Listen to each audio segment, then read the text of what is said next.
주시겠습니다.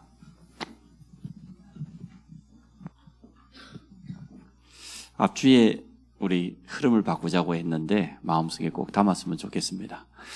우리 교회의 흐름을 바꾸고 또 현장의 흐름을 바꾸고 세 가지 뜰을 통해서 미래의 흐름을 바꾸는 이런 응답을 우리가 틀림없이 누리게 되어질 겁니다. 흐름을 바꾸지 않으면 절대 안 되는 이유가 있기 때문에 그렇습니다. 오늘은 그 가운데서 왜 기도의 뜰, 치유의 뜰을 해야 되는지, 사실 이 기도는 치유를 의미하잖아요.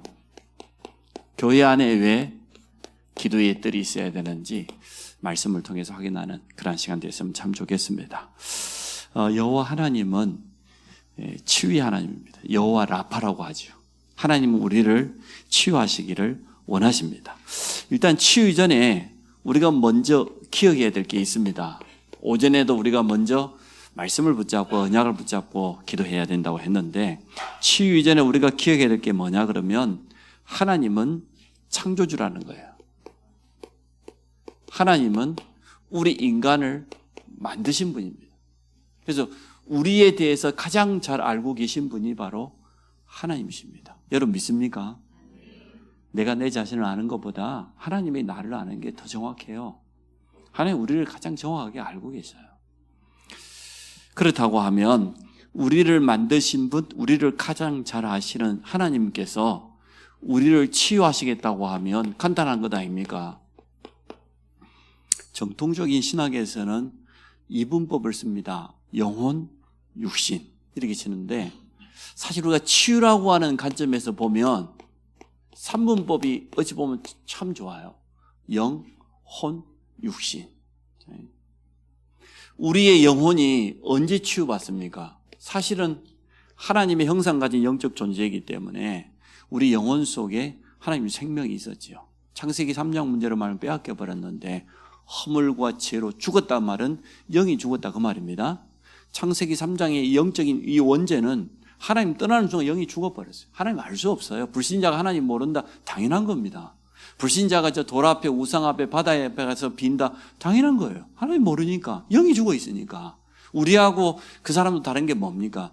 우리의 영혼 속에는 예수 생명이 들어와 있어요. 근데 그들은 악한 영에게 장악되어 있기 때문에, 영적으로 죽어 있기 때문에 가장 중요한 복음, 영적 사실만 모르는 게 당연합니다. 영적인 치유가, 우리 영혼이 언제 치유돼요? 예수 영접할 때, 예수 생명이 우리 안에 들어올 때에만 영혼이 치유되어져요. 영접이잖아요. 그래서 예수님이 내가 곧 길이요 진리요 생명이니, 잃어버렸던 영적인 생명을 언제 우리 안에 들어옵니까? 예수님이 생명의 빛으로 우리 안에 들어올 때 우리 영혼이 살아나는 겁니다. 두 번째로 우리의 혼이라고 하는 마음, 생각이라고 하는 정신세계입니다. 치유받아야 됩니다. 언제 치유됩니까? 하나님의 은혜로 말미암아서 우리 안에 친자요 감사가 회복되어지고, 또 확신이 회복되어지고, 평안이 회복되어지고, 이때 치유되어져요. 반대로 말해볼까요? 감사 말고 불평, 원망 가득 차다? 정신문제잖아요. 그게 정신문제예요. 확신이 없어. 불신앙으로, 사람의 생각으로 가득 차 있어. 불안해. 그 정신문제잖아요. 그런데 예수 영접하고 예수 능력이 내게 임하는 순간, 그때부터 구원에 대한 감사와 확신과 평안과 세상이 줄 수 없는 그 축복이 우리 안에 찾아옵니다. 여러분 평안하시기를 축복합니다. 감사가 여러분에게 늘 고백되시기 바랍니다. 감사는 참 치유 중에 치유 아닙니까? 저는 생각할수록 감사해요. 하나님 만난 거 감사하고, 또 우리 교회 성도들 만난 거 감사하고, 또 전도 현장에 갈 때마다, 선교 현장에 갈 때마다 참 감사해요. 하나님께서 이렇게 선교 현장에 제자들을 준비해 나왔구나. 일본 땅은 우리가 아는 것처럼 800만 우상이라고 하는데, 우상의 종류가 얼마나 많으면 800만이라고 표현했겠습니까? 800만은 숫자를 의미하는 개념이 아닙니다. 꼭 막 800만 개 귀신이 있다 그 말이 아니고 그만큼 헤아릴 수 없을 만큼 우상으로 가득 차 있다 그 뜻이거든요. 일본은 인구가 1억 2천, 1억 3천밖에 안 되는데요. 종교인의 숫자는 1억 8천이에요. 왜 그럴까요? 기본적으로 신사에 자기 종교 가지고 있어요. 일본 신사. 1억이 넘어요. 근데 또 두 가지가, 두 번째는 뭐냐? 불교. 불교 인구가 한 8천만 되어져요. 그리고 기독교는 뭐냐? 0.03%. 3%가 아니고, 0.3%가 아니고, 0.03%. 그러나, 우리보다 선교사가 먼저 들어갔고, 기독교가 먼저 들어갔는데, 완전 무너져 버렸어요. 그것도 귀족들 집안을 중심으로 해서 기독교가 먼저 들어갔어요. 그랬던 일본이 지금 완전 우상의 나라, 정신병의 나라 되어버렸습니다. 국민소득이 우리가 더 높아졌어요. 얼마 전에 우리가 추월했어요. 일본 가보면 물가를 여러분 현실적으로 느낍니다. 우리나라 돈이 얼마나 가치 있는가를. 미안하지만 일본의 월급쟁이들 우리나라 직장인보다 월급 적습니다. 그 돈 가지고 도쿄나 대도시에 아파트 하나 장만을 하면 평생 동안 모아도 힘들어요. 아니 첫날 가가지고 120년 된 우동집이라고 우리 선교사님이 데려가길래 우동을 맛있게 먹었단 말이에요. 닭강은 안 줘. 사람이 그렇게 째째합니까 글쎄. 단무지를 줘야 될 거 아니냐고. 그래 선교사님이 물었어. 아니 근데 왜 닭강은 안 주냐. 주문해야 된다는 거예요. 그래서 제가 500원씩 주고 닭강을 주문했더니 어머 닭강 세 조각 또 이 온 마리를 잘라준 게 아니야. 이걸 잘라갖고 또 자르고 또 자르가지고 3개 주는 그게 500원이라. 이야 참 하여튼 뭐 그렇습니다. 우리 한국 사람은 닭강 주라면 얼마 줍니까? 그냥 한 접시 줘보잖아 그냥. 우리 저 짜장면 집에 저기 짜장면 시킬 때 저 닭강 많이 주라 그러잖아요. 야 근데 일본은 그렇지 않다니까. 정말요. 그래요. 그래서 우상으로 가득 차 있고 흑암으로 가득 있는 정신문제 올 수밖에 없잖아요. 근데 참 감사해. 우리 5,000년 문화가 완전 귀신 문화, 흑암 문화였는데 우리에게 하나님이 복음을 주셨어요.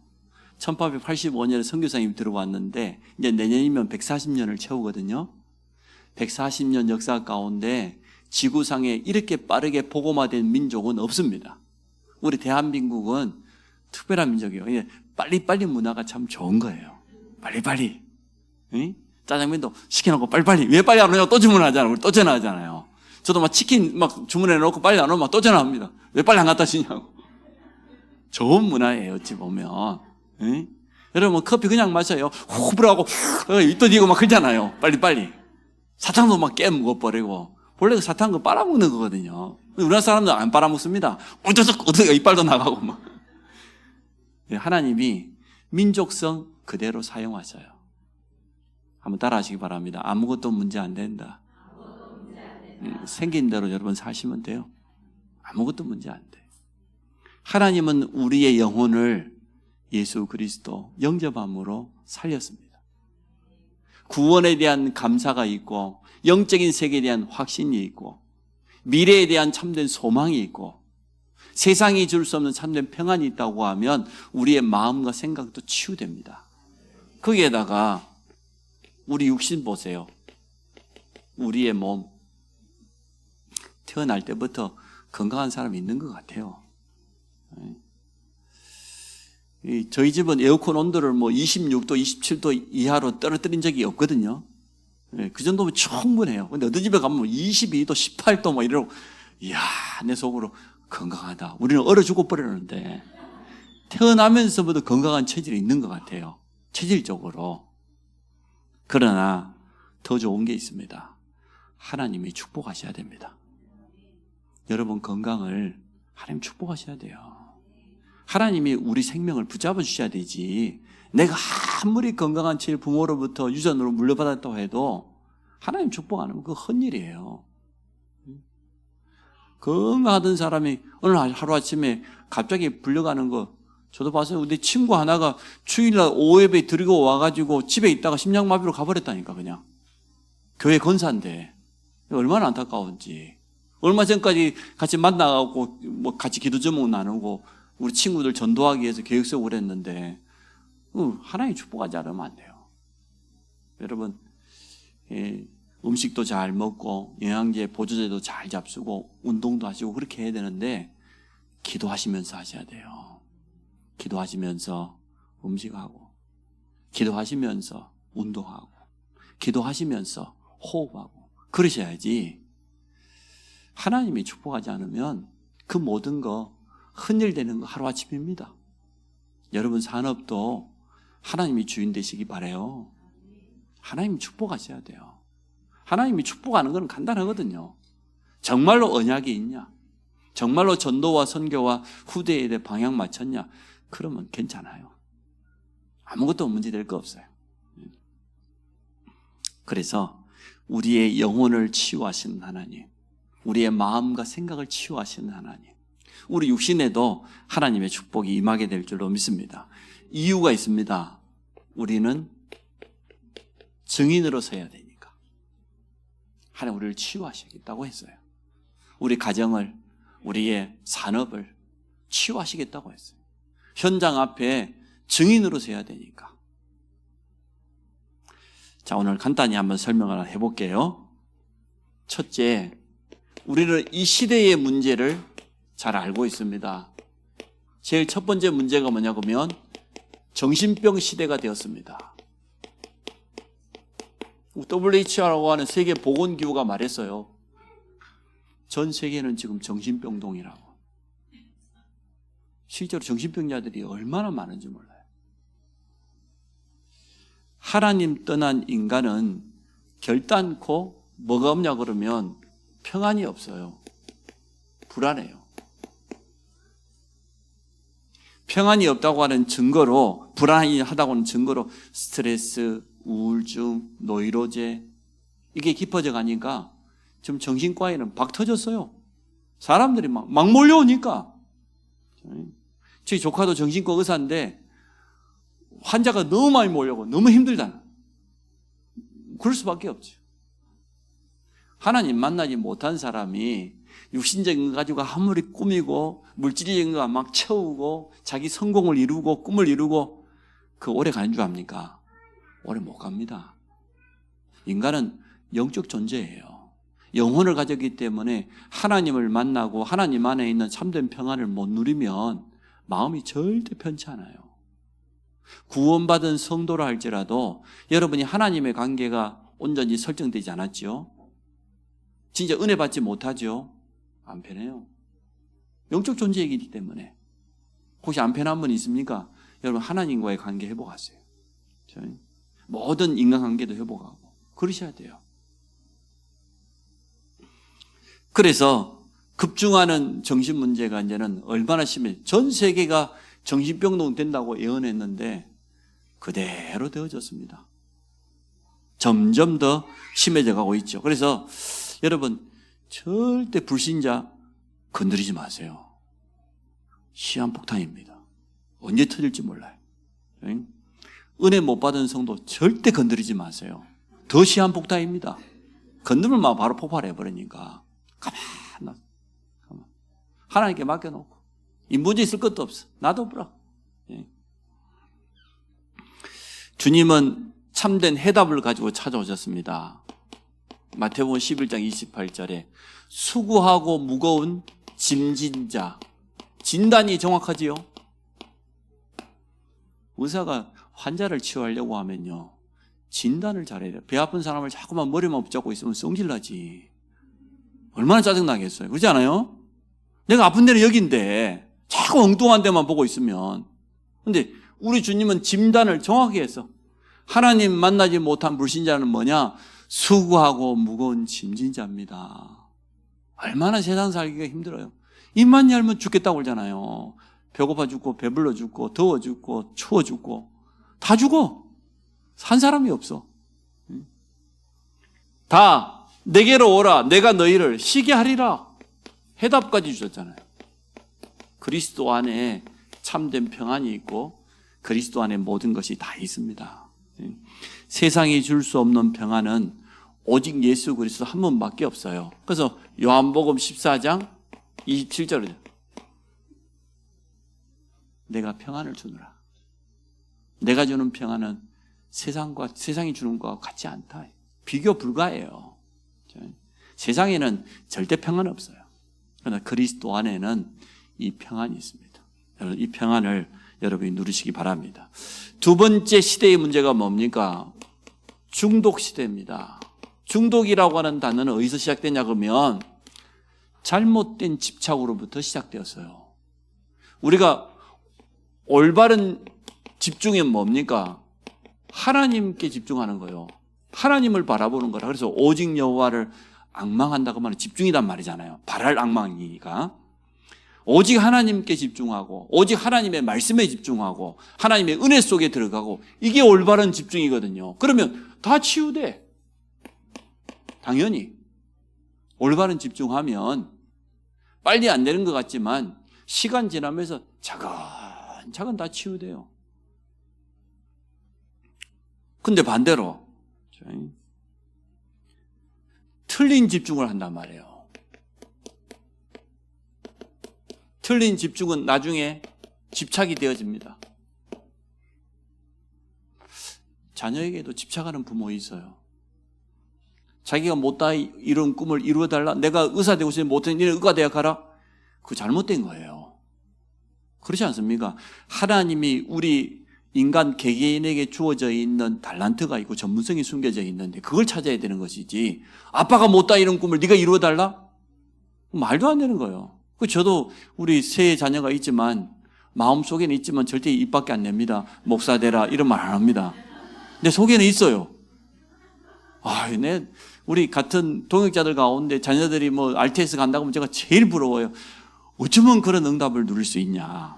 어떻게 기도했냐. 내가 물어봐요. 그랬더니 가만히 있었는데 가던데요. 그래요. 나는 가만히 안 있어도 안 가던데. 그건 집착이에요. 절대 강요하지 마세요. 말했던 것처럼 생긴 대로 살으라고 해야 편하지. 생긴 모양이 그 모양인데 그걸 자꾸만 이거 해라 저거 해라 하면 됩니까? 전 문제 성인 된 이후로 우리 애들한테 이거 해라 저거 해라 잘 안 합니다. 언젠가 우리 큰아들이 다락방이 문제 있다고 다락방을 떠나냐 안 떠나. 네가 알아서 해라. 네가 알아서 해라. 그러나 그날부터 네하고 나하고는 남이다. 그러잖아요. 남 아니에요 그러면? 사명이 같아야 부부지. 부부가 사명이 다르면 그게 부부입니까? 남이에요. 같은 사명, 같은 방향을 보고 자식이 아빠하고 바라보는 게 달라. 어떻게 그게 자식이에요? 남이지. 여러분이 저 가족입니다. 믿을란지 안 믿을란지 모르겠지만 그래서 부부간에도 달라야 돼. 내가 볼 때는 같으면 안 돼. 사명은 같지만 그러나 사명을 이루는 과정은 다 개성이 다 다른데 다른 게 당연한 거예요. 자, 그래서 틀린 집중이 집착이 되어져요. 그럼 이게 어떻게 됩니까? 반드시 영적 문제로 굳어집니다. 그럴 수밖에 없죠. 그럼 시대가 그래요. 상처로 인한 틀린 생각 가지고 있지. 벌써 정신문제 오겠죠. 거기에다가 틀린 집착, 세상에, 물질에, 성공에, 자식에, 남편에 영적 문제 올 수밖에 없잖아요. 그 세 번째, 결과적으로 영적 질병 시대를 맞이한 겁니다. 지금 시대의 문제가 많이 있겠습니다만 이렇게 세 가지로 표현할 수 있습니다. 정신병 시대를 맞이했어요. 거기에다가 중독이라. 여기 빠지니까 나중에 어떻게 됩니까? 랩런트들은 게임 중독에 빠지고 어른들은 노름 중독에 빠지고 심지어 음란에 빠지고 이것도요 영적 문제거든요. 돈에 집착하고 말이에요. 그런데 이 영적인 문제가 지금 현대 의학으로 과학으로 치유할 수 있냐? 아니요. 절대 해결할 수 없어요. 의학이 과학이 발달할수록 정신병자는 급증하고 있고 중독은 점점 깊어져 가고 있고, 맞지요? 영적 문제자는 끝도 없어요. 과학이 너무 발달했는데 어디서 답을 내야 되겠습니까, 여러분? 하나님께로 돌아가야 됩니다. 여러분, 말씀 앞으로 돌아가야 됩니다. 성도는 하나님의 은혜 받아야 되는 것이지 다른 거 갖고 살 수 없어요. 은혜 안 받으면 어디에나 다 문제 와요. 표시 나게 돼 있어요. 여러분, 끝까지 말씀 붙잡고 승리하시기를 축복합니다. 감사하게도 시대의 문제가 이렇다는데 복음은 어느 정도 능력입니까? 복음의 능력. 십자가의 도가 멸망받을 자들에게 미련하게 보이지만 구원받은 우리에게는 하나님의 능력이 됨이라. 내가 이 복음을 부끄러워하지 아니한다. 이 복음은 모든 믿는 자에게 구원을 주시는 하나님의 능력이 됨이라. 이 복음의 능력 붙잡아야 돼요. 앞으로 시간이 지나가면 지나갈수록 여러분 복음 붙잡고 살아야지 다른 것으로 안 됩니다. 세상 지식을 멀리하라는 것도 아니고 세상 것이 필요 없다는 얘기가 아니에요. 우리 인간은 영적 존재예요. 하나님 바로 알아야 돼요. 하나님의 은혜 속에 있어야 돼요. 복음 가지고 결국은 승리하게 되는 겁니다. 복음은 뭡니까? 근본을 치유해버리잖아요. 사실은 살리는 게 아니고 치유하는 게 아니고 살리지. 영을 살려버리잖아요. 마음과 생각을 완전히 살려버려야지. 삶을 완전히 살려버려야지. 복음은 그렇습니다. 하나님 만나는 순간 예수 생명이 내 안에도 영원한 생명이에요. 영접하는 순간 영원한 생명이 내 안에 들어왔어요. 예수 이름에 놀라운 권세가 우리 안에 주어져 있어요. 근본을 바꿔버린다니까요. 내가 좀 시달렸다, 영적인 어려움이 많았다, 괜찮습니다. 좀 힘든 부분은 있지만 그것 때문에 오직 복음 붙잡는다고 하면 많은 어려움 당한 사람 도울 수 있습니다. 그렇지 않습니까? 시달려보지 않은 사람은 그 사람이 이해할 수 없어요. 그런데 내가 어려움 당해본 사람은요, 마음이 달라요. 자세가 달라요. 상대방을 이해하는 게 달라요. 하나도 우리에게 손해될 거 없습니다. 10년을 시달렸다 20년 상관없어. 앤 설리반처럼 자기가 정신병이 어릴 때 정신 문제가 와가지고 고아원에 버리듯이 버려져가지고 말이요. 아무도 돌보지 않는데 간호사 하나가 끝까지 자기를 도와주고 결국은 자기 정신 문제 치유됐는데 어떻게 됐습니까? 헬렌 켈러와 같은 말이요. 보지도 듣지도 못하는데 말이야. 하버드 박사를 만들었어. 보통 사람도 할 수 없는 걸 했어요. 그래서 우리 지난 과거 버릴 거 없어요. 복음으로 바꾸면 됩니다. 복음의 능력 앞에 그 모든 것도 다 쓰임받아요. 우리가 실수한 것도 쓰임받아요. 괜찮습니다. 그래서 성도는 당연히 복음의 능력을 체험할 수 있습니다. 두 번째, 특히 말씀 운동의 비밀입니다. 하나님의 말씀 들어가면 다 살아나요. 살아있는 복음의 말씀이 들어갈 때 치유되는데 말씀 자체가 하나님이기 때문에 요한복음 1장 1절 태초에 말씀이 계시니 이 말씀이 하나님과 함께 계셨으니 이 말씀은 곧 하나님이시니라. 이 말씀이신 하나님이 육신을 입고 찾아왔어. 근데 죄가 없기 때문에 성육신 하셨죠.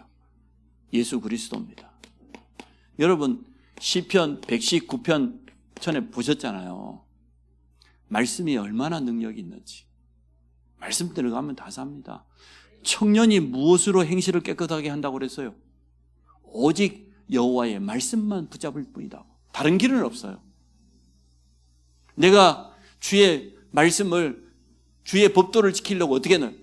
말씀을 읊조린다고 했어. 말씀을 마음속에 기억하고 입술로 자꾸 고백하고 필요한 겁니다. 시편 119편에 보면 몇 번씩이나 반복하면서 내가 주의 말씀을 읊조리나이다. 주의 말씀을 기억합니다. 105절에는 뭐라고 했습니까? 주의 말씀은 내 발에 등이요 내 길에 빛이라고. 그 정도예요. 하나님의 말씀 들어가면 다 삽니다. 여러분 속에 하나님의 말씀이 들려지기 바랍니다.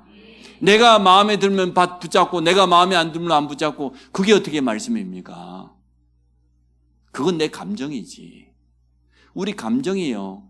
신앙생활 하는데 제일 방해돼요. 우리가 가지고 있는 누구나 다 감정은 가지고 있는데 성령 인도받는데 가장 방해되는 게 우리의 감정. 우리 감정은 올라갔다가 내려갈 때도 있고 왔다 갔다 할 때가 있어요. 그죠? 그러나 그것과 상관없이 언약만큼은 흔들림이 없어야 돼. 우리의 믿음만큼은 믿음이 감정만도 못하면 되겠습니까? 글쎄. 사람이 기분 나쁠 때 있지. 괜찮아요. 저도 그럴 때 있어요. 항상 웃고 있는 것 같지만. 우리 집사님 저한테 별명을 지었다니까. 만민의 호구라고. 나 기분 나쁠 때 있어요. 호구 아니에요. 괜찮아. 그런데. 왜? 내 안에 있는 믿음은 안 흔들려. 누가 무슨 말을 오해를 하든 무슨 말을 하든 내가 실수했을지라도 괜찮아. 하나님 나와 함께 하시는데. 말씀 전달되면 현장도 다 살아납니다. 자, 교회는 어떻게 해야 되냐? 24시 등불을 켜야 돼. 24시 등불을 켠단 말은 무슨 말입니까? 구약의 제사장들이 성전 안에 있는 기도의 등불을 켰어요. 24시. 그 전에 우리 성전이 세워지기도 전에 사무엘은 뭐라고 고백했습니까? 백성들 앞에서 나는 너희를 위하여 기도를 쉬는 죄를 하나님 앞에서 결코 범하지 않겠다.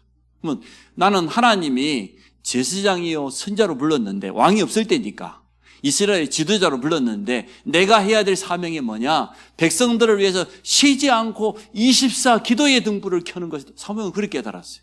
성전이 없을 때였는데 잘 깨달았죠. 그래서 교회는 그런 것입니다.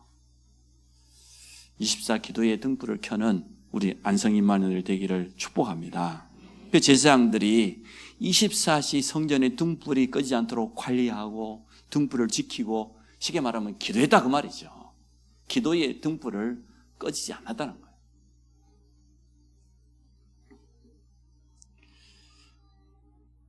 성전에서 교회에서 24시에 기도의 등불을 켠다고 하면 지역의 영적 흐름을 얼마든지 바꿀 수 있습니다. 우리 안성 평택 지역은 다른 데보다 좀 강하잖아요. 우상으로, 종교로. 적그리스도 많이 자리 잡고 있고. 그러면 우리는 그냥 신앙생활에서는 안 되죠. 우리 지역의 영적 흐름을 바꾸는 교회로 하나님 우리를 부르셨다. 이렇게 믿으셔야 돼요. 우리 교회는 그러한 사명이 있단 말이에요. 이 사명 감당하려다 보면 사단이 가만히 있겠습니까? 여러 가지로 방해할 겁니다. 저와 여러분 사이도 갈라놓으려고 하고 렘넌트와 교사 사이에서도 메시지로 들어가지 못하도록 방해하고 할 수 있는 모든 방법을 다 동원해서 사단은 발악할 겁니다. 그거 우리 마음 뺏기면 안 돼요. 미안하지만 그거 다 지나가는 거예요. 맞지요? 가만히 놔둬도 돼. 다 지나가는 거예요. 그건 중요한 거 아니야. 우리 인생이 본론 인생을 살아야지. 그 서론이거든요. 나머지는 다 지나가는 서론이야. 그 서론에 빠져가지고 본론 살아보지 못하고 그러면 됩니까? 내가 돈을 많이 벌었다 적게 벌었다 그것도 서론이야. 본론은 뭐냐? 복음 전하는 거예요. 전도하는 거예요. 전도하지 못하는데 내가 건강하면 뭐하고 건강 안 하면 뭐 할 거야? 그거 다 서론이야. 진짜 본론은 뭐냐? 생명 살리는 길만이야. 제자를 남기는 것만이 본론이지. 그거 못 남기는데 뭐 내가 열심히 헌신했다. 그거 열심히요. 하나님과 방향 안 맞아요. 결국은 전도, 선교요, 후대요, 제자입니다. 그게 우리 본론입니다. 일하지 못하도록 방해할 겁니다. 그래서 우리가 함께 깨어서 기도해야 되겠습니다. 세 번째, 그냥 기도가 아니고 치유하는 기도의 뜰. 그것도 24시.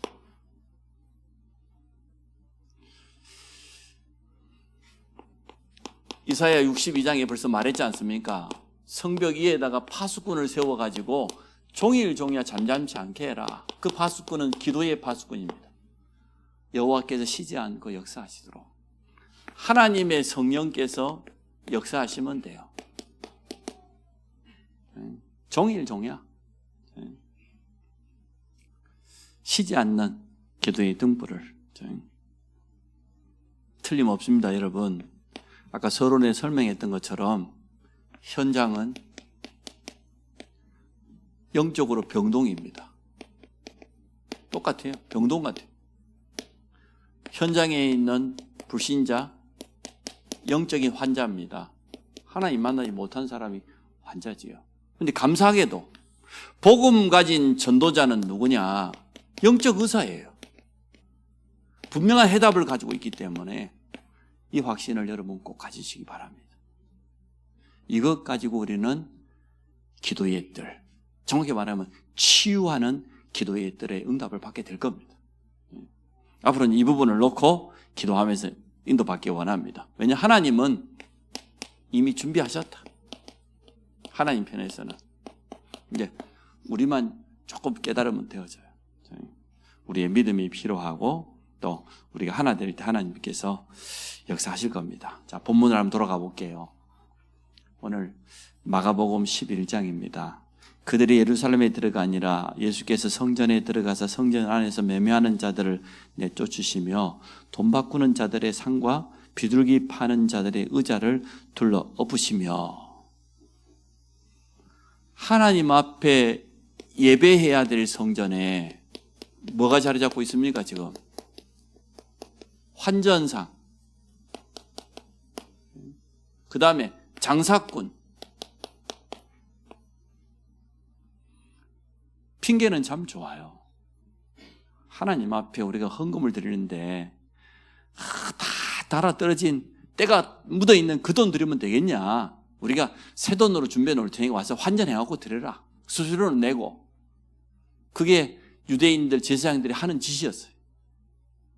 참 의미는 있는 말이에요. 저도 그냥 헌금 드리지 않습니다. 아무 돈이나 저는 헌금 드리지 않습니다. 한 달에 제가, 저 가족들은 모르겠어요. 저 혼자 헌금하는 게 한 300만 원 정도 돼요. 그러면 매달마다 찾아가지고 제 지갑에다 넣어 놓습니다. 많이 찾아가고 새 돈만 가려가지고. 똑같은 돈이지만 내가 하나님께 드리는 자세는 그렇지 않아요. 구별해서 드려요. 환전하는 이거 필요하다고 봐요. 근데 여기에 제사장들은 여기서 남는 수수료, 그 이익, 거기에 눈이 먼 거예요. 하나님 앞에 양을 드리고 비둘기를 제물로 드려야 되는데 흠 있는 거 드리면 되겠냐 말이야. 병든 거 드리면 되겠냐 말이야. 우리가 깨끗한 양 목욕시켜가지고 비둘기도 아주 깨끗한 걸로 준비해 놓을 테니까 와서 사가지고 드려라. 참 좋은 의미예요. 근데 그 배후에는 뭐가 있습니까? 돈이라고 하는, 물질이라고 하는 이 욕심이 가득 들어가 있는. 누구냐? 대제사장과 대제사장의 사이가 초대교회 때 이 길 다 했어요. 가야바와 안났어요. 대제사장이 여기에 돈 수수료 얻어먹고 있고 그걸 자기 사이에게다 물려줬다니까. 교회는 그런 데 아니거든요. 여러분, 교회를 통해서 조금이라도 이익 보려고 하시면 안 돼요. 이익 볼 일도 없어요. 저희 교회는 뭐 가진 게 있어야 뭐 이익, 뭐 여러분이 줄 게 있지. 아무것도 없어. 오늘 성전에는 비교적 굉장히 부드럽게 표현되어 있습니다. 뭐라고 표현되어 있습니까? 16절에 보니까 아무나 물건을 가지고 성전에 지나다니면 허락하지 아니하시고 이에 가르쳐 이르되 기록된 바 내 집은 만민이 기도하는 집이라 칭함을 받으리라고 하지 아니하냐. 너희는 강도의 소굴을 만들었다면서 막 상을 막 엎어버리고 그랬어요. 네. 네. 다른 성경에 보면 우리 지금 욕도 했어. 슈베리트, 개나리 막 이런 거, 소나리 개나리 막 이렇게 욕을 했다고 그랬어요. 교회는 만민이 기도하는 집. 저희 모교에 이렇게 강단 위에 보면은 그 보랏빛으로 이렇게 막 다루는 거 있잖아요. 그게 있어요. 내 집은 만민이 기도하는 집이다. 이렇게 써져 있어요. 제가 어렸을 때부터 교회 가면. 교회는 이런 겁니다. 모든 사람이 와서 기도하고 치유받는 그런 현장의 교회인 줄로 믿습니다. 교회는 장사하는 데 아니에요. 저는 가능하다고 봅니다. 하나님의 말씀이면, 우리의 중심과 믿음을 담은 기도라고 하면, 정말 올바른 찬양을 회복한다고 하면 저는 치유될 수 있다고 믿습니다.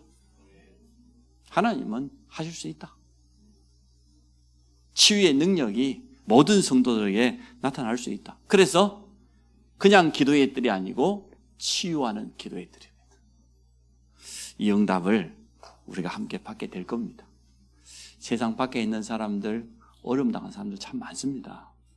우리가 도와줘야 됩니다. 저도 오자마자 금요일 날 갔어요. 새롭게 세무서 개업한 집에 갔어요. 가지고 선물 사가지고 가서 복음 전해서 두 부부 앉혀놓고, 교회 다녀본 경험이 있다고 하는데 복음 전해서 예수 영접시키고, 그래서 이 현장에서 말씀 운동 하자고 지금 제가 기도하고 있습니다. 하나님 어떻게 문을 열어주실지. 또 제가 그 뒤에 범퍼를 주차하다가 막 긁어놨어요. 제가 운전하다가. 근데 고칠까 말까 하다가 좀 더 기다려보지. 좀 더 기다리니 누가 또 받아줬네? 미안하잖아요. 원래 범퍼는 받으라고 있는 거예요. 근데 표시나게 옆에서 빠져나가면 옆구리를 사정없이 받아놨어. 그랬더니 자기 또 명함까지 놔두고 갔네. 얼마나 고맙던지. 그래서 제가 전화를 했죠. 범퍼를 그렇지 않아도 좀 고치려고 그랬는데 이리 됐다면서 자기가 어차피 다 긁었으니까 고쳐주겠다는 거예요. 제가 이제 고침을 받고 난 다음에 미안하잖아요. 안 미안해요. 속으로 여러분 꼬시죠. 사람들이. 그래서 제가 전화를 했어요. 전화번호를 남기고 갔으니까 일일이 차를 다 고쳤는데 너무 참 고맙기도 하고 미안하기도 해서 내가 저녁을 한 끼 사겠다고. 알고 보니까 공도에 있는 수학원 원장이라. 근데 만나고 식사하면서 복음 전하려고. 모든 것을 복음 전도의 기회로 여러분 삼으시면 돼요. 그러니까 절대로 사람 건들지 말고, 시한폭탄이다니까 건들지 말고 복음으로 치유하고 살리기를 주의 이름으로 축복합니다. 좋으신 하나님, 이 소중한 복음을 가지고도 아직도 우리 안에는 남아있는 것이 있습니다. 오늘 이 부분을 치유받게 하여 주시고, 우리의 생각과 우리의 감정이 아닌 복음 앞에 서게 하시고, 말씀 앞에 서게 하시고, 기도 속에서 참된 영적인 힘을 얻도록 축복하여 주옵소서. 정신병 시대와 중독 시대, 영적 질병 시대를 맞이한 시대에 우리 교회가 영육 간에 어려움 당하는 모든 사람을 도울 수 있도록 치유하는 기도의 뜰을 허락하여 주옵소서. 여기에 마음 담은 주의 백성들의 헌신을 통해서 하나님 영광 받으시고, 또 우리 자신이 먼저 치유받게 하여 주시며 우리 가정이 먼저 회복되는 증거를 허락하여 주옵소서. 예수 그리스도 이름으로 기도합니다. 아멘.